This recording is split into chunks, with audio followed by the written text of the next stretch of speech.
Safelight 19 is all about the characters. It's their epic journey for survival. You have them desperately trying to survive on a day-to-day basis.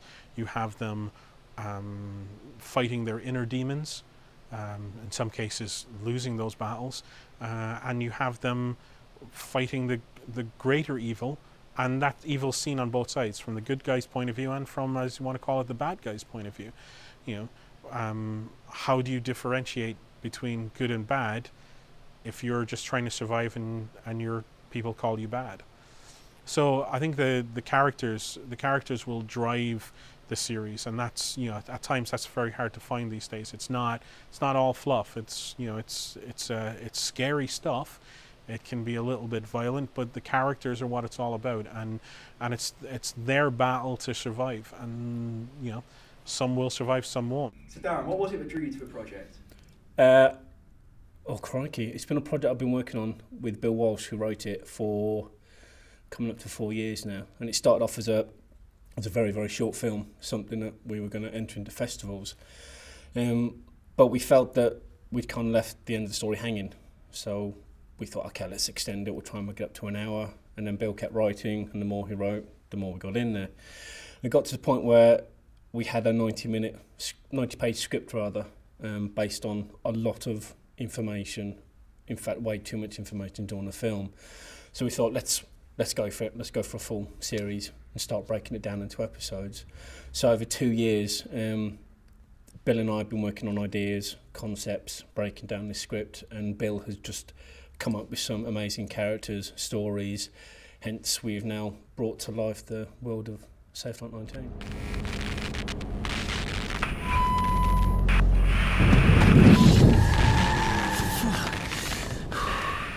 I don't think Frank James has a side. So he's a bit of a maverick.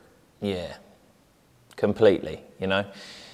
I think that he views the ferals as just nobodies, you know. They're out there in the dark, they prey the weak, or they like to prey on the weak, and that's just not a good decision for Frank. Frank's stronger than that. Frank's on a mission. He hasn't got time to join any sort of any feral clan, as well as the Outriders. You know, from Frank's point of view, they're just government puppets, and he's not prepared to join them either. Frank's not a uniform man.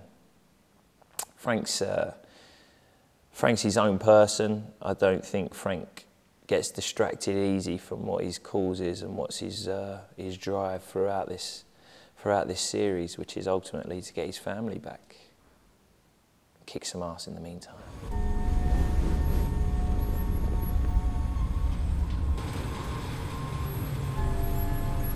The feral, people would sort of judge them as being the bad guys in this thing to begin with, but I think that they're just misunderstood. With ferals, they are humans basically that have been cast out of society as punishment, and through adaptation to their environment, to the darkness and everything like that, they've become more animalistic. So their eyes have adapted to the dark, that's why they're completely black, and they've adapted their strength, their speed, generally become more vicious, more animalistic, hence why they're called ferals, and they have a sort of vendetta against the people that made them who they are, because obviously nobody wants to sort of live like that. Have you ever wanted more than what you've got? Have you ever thought that everyone around you is less? You deserve more. I don't think Teeth would ever want to become the Alpha. I think he knows deep down that he is more powerful and more influential than the Alpha is, and he's more dangerous in a way, because the Alpha she snaps, you know, she has bursts of violence where she just kills and then thinks about it later, whereas when Teeth gets violent, he means business, you know.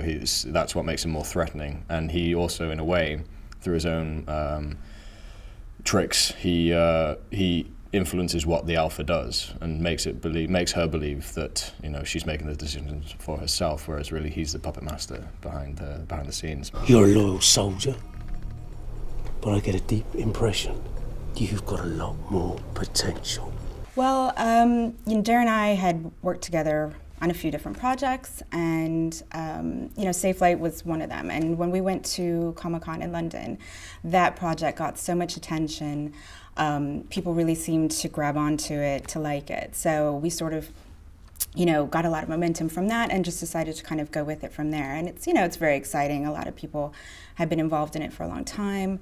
Everyone's very passionate about the project. There's so many great elements to it, and I really love sci-fi anyway, so I was really excited to work on the project and with Darren. You get caught, and you'll be out there in the dark, and I won't be coming with you. I wouldn't bloody want you out there with me. Might even get some peace and quiet. One of the great things about the show in general is that, these are real people that are thrown into a very crazy situation and are kind of asked to be a lot more than themselves. But at the end of the day, these are very regular people, and they have a very typical relationship where I think, although you can see quite a difference between, the dynamic and the couple is quite odd. They work together, times are a bit rough, and so like any couple, they sort of have this kind of quippy banter that they do like all the time. And but it's good because through the show you can kind of see that there is a real love and a trust there. But it just makes for good fun. They seem to get along well and kind of stick it to each other. But there's a lot of love underneath. After you've dealt with Tuto's family, I want you to take Zipper and Nails and watch the convoy. You can depend on me, Alpha. I think what makes her so powerful is that she has, it's like when someone's lost all hope, they don't have a line to cross over. It's like the line is miles back. She's crossed over everything, so there are no boundaries in terms of what she's willing to do to get what she wants. And I think what makes her so powerful is that she has no hope, i.e. no mercy or no surge of kindness left in her. And I think that's it. It's a very dangerous person who's lost all kinds of hope. You shouldn't have done that! Huh? Because how I see her is that there's no, she doesn't have hope. So it's not like she can aspire to anything better and makes her, hope for that things get better for her. It's just a day-to-day, I need this. This is what I want. I'm going to get it. And when you have someone who lives like that, it's dangerous. I'm going to make you an example. People need to know there will be consequences.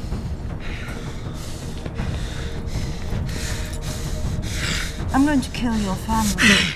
One of my favourite moments on the Dana shoot had to be Sophia and Stuart playing Jenny and Brad. There's a very, very intense moment where you don't really know the story about Jenny and Brad, the couple that Angel serves. There was one scene where there's just a chemistry between the two of them. I mean, they're a couple in offset and their husband and wife on set, and they were able to separate a lot of emotion. Can't you see that I'm ashamed of what I did? Maybe that's why I keep bringing it up, because I don't think you are ashamed. Or even remotely sorry. Maybe I'm tired of wondering why you did it when we were doing okay, and we had enough, and we were doing a hell of a lot better than most. Maybe I keep bringing it up because I think that you're just greedy.